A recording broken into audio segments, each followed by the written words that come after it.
இந்த வில்லியம் ரைக் என்ன பண்ணுவாரு, அவர்கிட்ட வயிற்று வலின்னு யாராவது வந்தாலும் பொட்டியில் உட்காரு, தலைவலி பொட்டியில் உட்காரு, முதுகு வலி பொட்டியில் போய் உட்காரு, ஜுரம் பொட்டியில் உட்காரு, எல்லாம் அந்த பொட்டி தான். பொட்டிக்குள்ள உள்ள போட்டு அப்படியே கதவு சாத்தி விட்டுருவார் அவர் பாட்டுக்கு. ஒரு அரை மணி நேரம் கழிச்சு சார் அந்த டப்பாலேருந்து வெளியே வரவன் ஆரோக்கியமா வருவான். ஆரோக்கியமா வர்றானா இல்லை இதுக்கு முன்னாடி நோய் இருந்த கற்பனையிலேருந்து தப்பிச்சானான்லாம் தெரியாது. எப்படியோ டோட்டல் பர்சன்டேஜ் பார்த்தீங்கன்னா அவன் ஆரோக்கியமா அடைஞ்சு அங்கேருந்து வெளியே வருவான். நான் இப்போ சௌக்கியமா இருக்கிறேன் அப்படிமா போயிட்டு வாம்பார். 10 காசு வாங்க மாட்டார். இந்த பொட்டியில் உட்காந்து வச்சது என்ன காசு வாங்குறது? அவர் மருந்தும் கொடுக்கல, மாத்திரையும் கொடுக்கல, பொட்டியில் உட்காந்து வைக்கிறார். அவரை பத்தி ஒரு கிரிமினல் கம்ப்ளைண்ட் கொடுத்தா ஒருத்தன், இது என்னடா இது, இவர் வைத்தியம் பண்றாரு, நோயாளிகள் வைத்தியம் பண்றாரு, வைத்தியம் பண்றதுக்கு இவருக்கு ஆத்தரைசேஷன் இருக்கா, is he authorise to do all these things, treatment கொடுக்கறதுக்கு அவருக்கு அதிகாரம் இருக்கா அப்படின்னு கேட்டான். நம்பூரா இருந்தா அதை பத்திலாம் கவலைப்பட வேண்டியது இல்லை. இங்க எல்லாருமே வைத்தியர் தான். நீங்க யாரை பார்த்தாலும் யார் வேணாலும் இன்னொருத்தருக்கு மருந்து சொல்லுவாங்க வயிற்று வலின்னு. இதுக்கு எதுக்கு டாக்டர் போய் பாக்குறீங்க?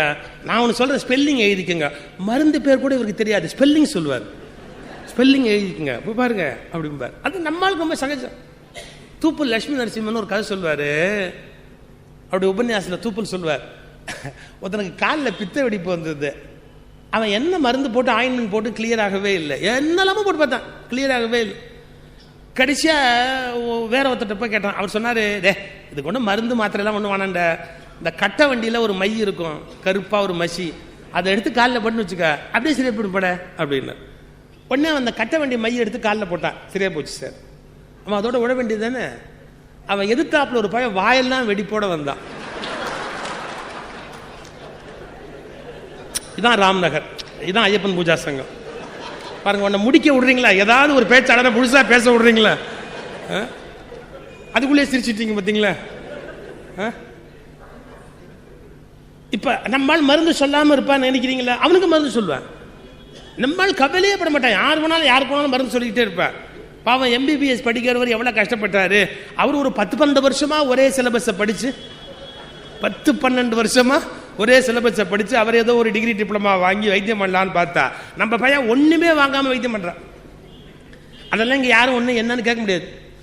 ஆனா அந்த நாட்டில் ஒண்ணு என்ன பண்ணிட்டான், ஒரு பையன் சூட் ஃபைல் பண்ணிட்டான். ஈஸி ஆத்தரைஸ் டு டூ இந்த மாதிரியான ட்ரீட்மெண்ட்ஸ் கொடுக்கறதுக்கு ஈஸி ஆத்தரைஸ் கேஸ் போட்டான். அவனை மெதுவா பிடிச்சி கேட்டா, நீ என்னையா பண்ற அப்படின்னா, பொட்டிக்குள்ள ஒரு ஆளை உட்காந்து வைக்கிற, சரியா போச்சுன்னு வெளியே வர்றான், என்ன பண்ற? அவர் சொன்னாரு, ஒண்ணு இல்ல, காதலிக்கிறேன்னு சொல்லி யாராவது 2 பேர் வந்தாங்கன்னா நான் முதல்ல அவங்கள பார்த்து சொல்றேன், நிஜமாவே காதலிக்கிறீங்களான்னு கேட்பேன். ஆமாம். போய் அந்த பொட்டியில் உட்காருங்க.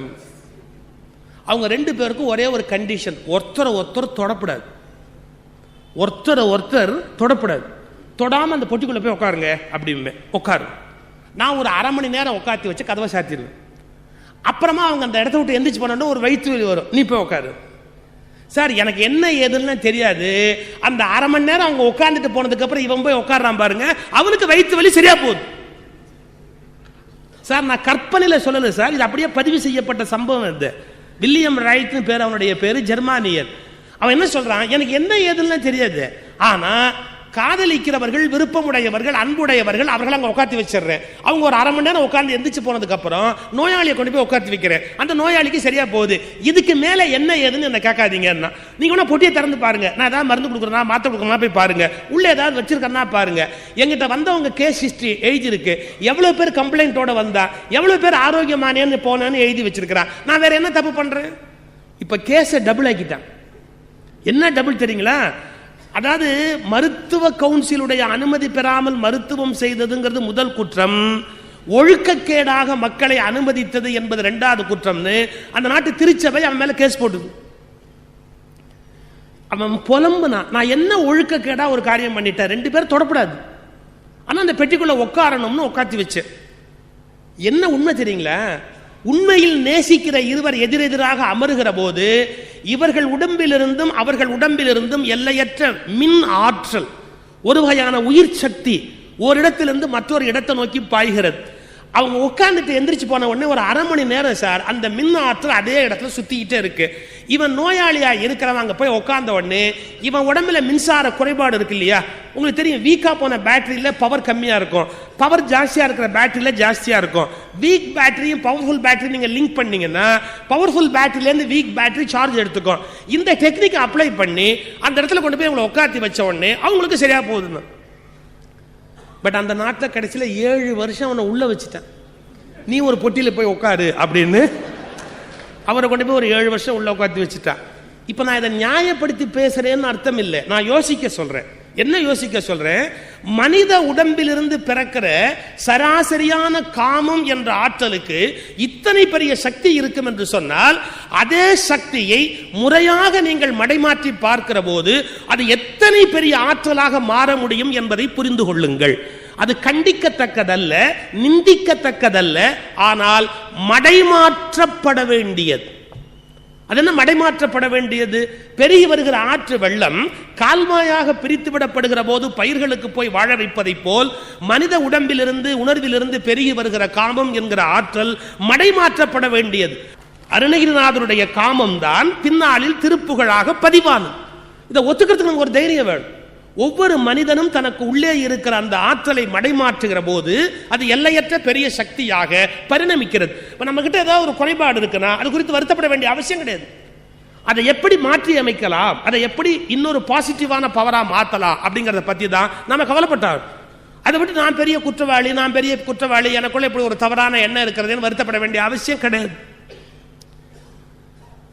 இப்ப கொஞ்சம் சிக்கலான விஷயம்தான் அப்படின்னாலும் அதை ஓப்பனாக நம்ம டிஸ்கஸ் பண்ணியே ஆகணும்.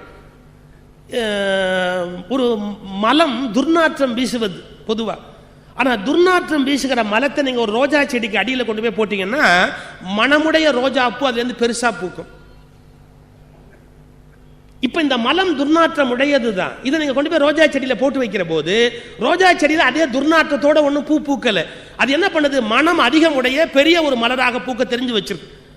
ஒரு மண்ணுக்கே மலத்தை மடைமாற்றுகிற சக்தி இருக்கிறது என்றால் மனிதன் தன் காமத்தை மடைமாற்றினால் அது எத்தனை பெரிய நறுமணமுடைய மலராக பூக்க முடியும் என்பதை தயவு செய்து நாம் சிந்திக்க வேண்டும். பட் என்னன்னா அந்த சேஞ்ச் நடக்கணும். அந்த ஒரு ஜோல்ட், ஒரு ஸ்பார்க், அக்னி குஞ்சுன்னு பாரதி சொல்றாரு, அது மாதிரி ஒரு அக்னி குஞ்சு அந்த ஸ்பார்க் நடந்துருச்சு அப்படின்னா இந்த மடைமாற்றம் என்பது அப்படியே நடக்காரு. அருணகிரிநாதர் ஆரம்பத்தில் அளவு கடந்த தேடுதலோட இந்த நாட்டத்தோட இருந்தார். நீங்க சில ரகசியங்கள் ரொம்ப ஆச்சரியமானது. அவ்வளவு தீவிரமா அவர் சிற்றின்பத்தில் இருந்ததால தான் பின்னால ஞான மார்க்கத்துக்கு வருகிற போதும் அவ்வளவு வேகமா அவரால் வர முடிஞ்சது. இது ஒரு ஆச்சரியமான செய்தி. நான் இன்னொரு அனாலிசிஸ் சொல்றேன், இது உண்மையா பொய்யான்னு நீங்க வீட்டில் போய் யோசிச்சு பாருங்க. வீட்டில் நம்மகிட்ட ரொம்ப பணிவா நடந்துக்கிற சர்வெண்ட் இருக்காங்க பாருங்க. சில சர்வெண்ட் ரொம்ப பணிவா நம்ம கிட்ட எதிர்த்தாப்புல நடந்துக்குவாங்க. அவங்க கண்ணை நீங்க எப்பாவது கூர்ந்து பார்த்திருக்கீங்களா? எவ்வளவு பணிவாக இருக்கிறார்களோ அவ்வளவுக்கு அவர்களுடைய கண்கள்ல ஒரு திமிர் இருக்கும். நம்ம கிட்ட பணிவா நடந்துக்காங்க பாருங்க சில சர்வெண்ட்ஸ். எவ்வளவுக்கு பணிவா நடந்துக்கிறாங்களோ அவ்வளவுக்கு பணிவா இருக்கிற சர்வெண்ட்ஸோட கண்ணை நீங்க கூர்ந்து ஒரு எக்ஸ்ரே பார்வையில பாத்தீங்கன்னு சொன்னா அதுக்குள்ள ஒரு திமிர் இருக்கும். ஏன்? உங்ககிட்ட அளவுக்கு மீறி பணிவா நடந்துக்கிறவங்க யாருக்கிட்டையாவது அதிக அளவு அகங்காரத்தோட நடந்துக்குவாங்க.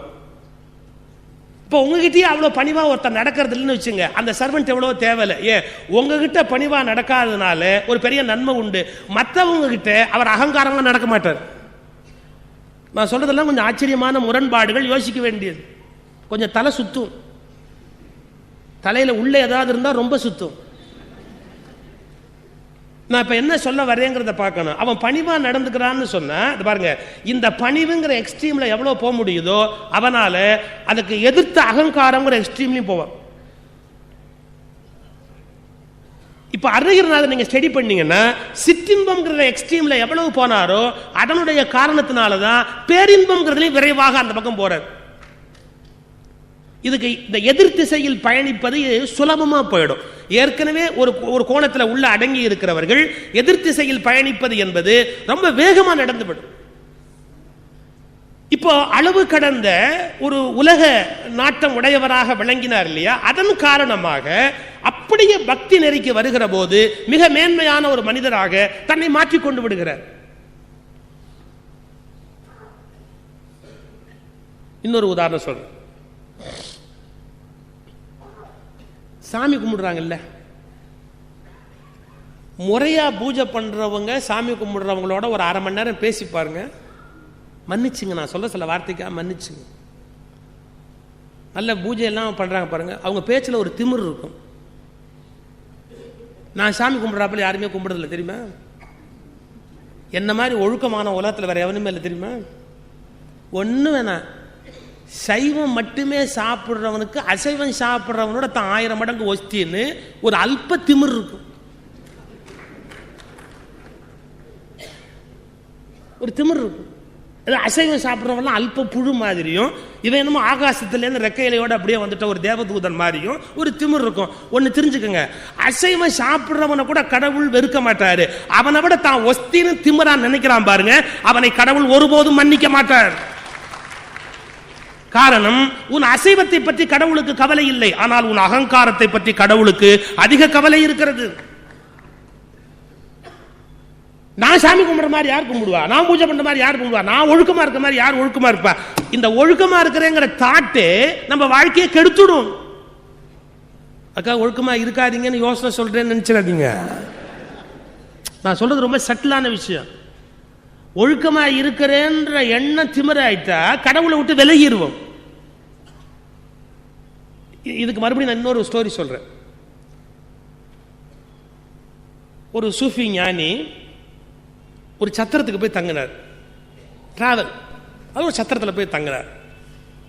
அந்த சத்திரத்தில் இருந்த காவல்காரன் இவற்றை எல்லாரும் வந்து விளக்கங்கள்லாம் கேட்கறத பார்த்துட்டு அவன் ஒரு ரகசியமாக ஒரு விளக்கம் கேட்டான். இது வெளியில் சொல்ல முடியாத விஷயங்க, உங்ககிட்ட பர்சனலாக கேட்டுக்கிறேன். என்ன? எனக்கு 2 மனைவி. சரி. ஒருத்தி ரொம்ப அழகு. சரி. ஒருத்தி ரொம்ப அசிங்கம். சரி. என்ன ஆச்சரியம்னு கேட்டால், அழகான மனைவி மேலே எனக்கு ஆசையே இல்லை. அந்த அழகான மனைவி கிட்ட என்கிட்ட பிரியமே இல்லை. அசிங்கமாக இருக்கா பாருங்க, அவகிட்ட எனக்கு ரொம்ப பிரியம் இருக்கு. இது எல்லாரும் சொல்கிறான் சைக்கலாஜிக்கலாக சம்திங் ராங் அப்படிங்கிறான்.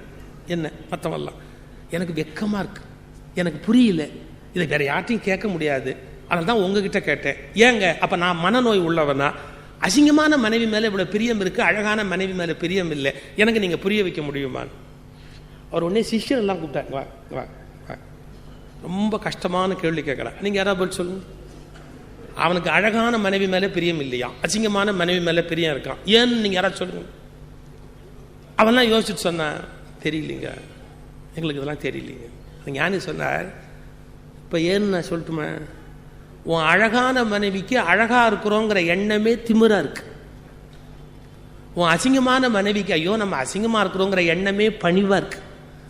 அவள் பணிவுனால் அவள் மீது உனக்கு அன்பு வருது, இவ திமிருனால் அவள் மேல உனக்கு வெறுப்பு வருது. இவ திமிரு உன்னை அந்நியமாக்கிக்கிட்டே போகுது, அவ பணிவு ஈர்த்துக்கிட்டே போகுது. அதனால தான் நீ அசிங்கமான மனைவி கிட்ட பிரியமா இருக்கிற, அழகான மனைவி கிட்ட அன்பா இல்லைன்னு சந்தோஷப்பட்டான். எனக்கு விளங்காத உண்மையை விளக்கிட்டீங்களே அப்படின்னு. ஒரு 7-8 வருஷம் கழிச்சு அதே சூஃபி ஞானி அதே இடத்துக்கு திரும்பி வர்றாரு. இவன் மறந்துட்டான், அவர் தாங்கிறத மறந்துட்டான். ஒரு 7 வருஷத்துக்கு முன்னாடி இங்கே ஒரு சூஃபி ஞானி வந்தாருங்க, அவர் எனக்கு ஒரு விளக்கம் சொன்னாருங்க. அதுலேருந்து வாழ்க்கை ரொம்ப பிரச்சனையாக போச்சுங்க. அம்மா என்ன பிரச்சனையாக போச்சு? அதுக்கு முன்னாடி வரைக்கும் நான் அழகான மனைவி மேலே வெறுப்பாக இருந்தேன், அசிங்கமான மனைவி மேலே அன்பாக இருந்தேன். இந்த ஆள் வந்துட்டு போனார், இதை போய் எங்கள் வீட்டில் சொல்லிவிட்டேன். சொன்னதுக்கப்புறம் என்ன ஆகி போச்சுன்னா, அழகான மனைவி மேலே எனக்கு அன்பு வந்துருச்சு, அசிங்கமான மனைவி மேலே எனக்கு வெறுப்பு வந்துருச்சுன்னு. இந்த சூஃபி ஞானி சொன்னார் பாருங்க, நிறுத்துற 7 வருஷத்துக்கு முன்னாடி வந்தவன் நான் தான். இப்போவும் இதுக்கு பதில் என்னன்னு எனக்கு தெரியும், ஆனால் சொல்ல மாட்டேன். ஏன், நீ இன்னொரு 7 வருஷம் காத்திருந்து மறுபடியும் இன்னொரு கதை சொல்லுவேன் என்கிட்ட. அதனால இதுக்கு நான் விளக்க சொல்ல மாட்டேன், நான் புறப்படுறேன்ட்டு. ஆனால் அவர் புறப்பட்ட உடனே மற்ற சிஷ்யெல்லாம் விடல. அவன் திருப்பி போய் கேட்டான், என்னங்க நீங்கள் எவ்வளோ முக்கியமான சமாச்சாரம் அவனுக்கு சொல்ல மாட்டேன்ட்டீங்க, எங்களுக்காக சொல்லுங்க, தயவுசெய்து சொல்லுங்க. அவர் சொன்னார் பாருங்க, இதை போய் அவன் வீட்டில் சொன்ன உடனே அவளுக்கு பணிவா இருக்கிறோங்கிற திமிர் வந்துருச்சு. அவளுக்கு பணிவா இருக்கிறோங்கிற திமிர் வந்துருச்சு. ஐயோ நம்ம அழகா இருக்கிறோங்கிறதாலேயே திமிரா இருக்கிறதால கணவன் வெறுக்கிறான்ற எண்ணம் வந்து இவளுக்கு பணிவு வந்துருச்சு, அவளுக்கு பணிவா இருக்கிறோங்கிற திமிரு வந்துருச்சு, அதனால அவளை நேசிக்க முடியல, இவளை நேசிக்கிறான்னா. சார் இந்த கதை விடிய விடிய சொல்லிட்டே இருக்கலாம். இப்ப நான் பேசுற சிக்கலை மட்டும் நீங்க புரிஞ்சுக்கங்க. என்ன, நாள்தோறும் முறையாக பூஜை செய்கிற வழிபாடு செய்கிற ஒருவனுக்கு நான் சரியாக இருக்கிறேன் என்ற திமிர் காரணமாகவே அவன் கடவுளை விட்டு அந்நியமாகிறான். வாழ்க்கையில் தவறு செய்கிறவன் ஐயோ நான் தவறு செய்கிறேனே என்று வருந்துவதால் கடவுளுக்கு நெருக்கமானவனாக மாறுகிறான்.